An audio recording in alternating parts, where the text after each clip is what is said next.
होती की जर नागपंचमीच्या दिवशी झोका खेळला नाही तर पुढच्या जन्मी गाढव होते. म्हणून आमच्या इकडे किती पण म्हातारे असलं तरी थोडा तरी झोका खेळायला त्या दिवशी यायचंच बायका. आम्ही लहान असताना आम्हाला नागपंचमी खूप आवडायची. आई शॉपिंगला घेऊन जायची, नेल पेंट, मेहंदी, काचेच्या बांगड्या घेऊन यायचो आणि दुसऱ्या दिवशी मस्त आवरून झोका खेळायला जायचो.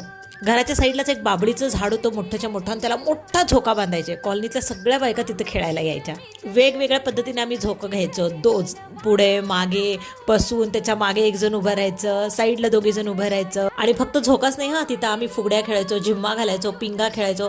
सकाळी आमच्या शाळेत पाटीपूजन असायचं. आदल्या दिवशी आम्ही कोळसा घेऊन त्या पाटीला एकदम घासणार, काळी कुळकुळीत करणार, त्याच्यावरती सरस्वती काढायचो आणि एका प्लास्टिकच्या पिशवीत ठेवायचो आणि दुसऱ्या दिवशी आम्हाला शाळेत बोलवायचे. शाळेत गेल्यानंतर आम्ही तिथं त्याची पूजा करायचो. घरातनं जाताना आई आम्हाला लहाया करून द्यायची. मग 2 अगरबत्ती, काडीपिट्टी, हळदी कुंकू पुडीमध्ये बांधून घेऊन जायचो. मग शाळेत गेल्यानंतर तिथं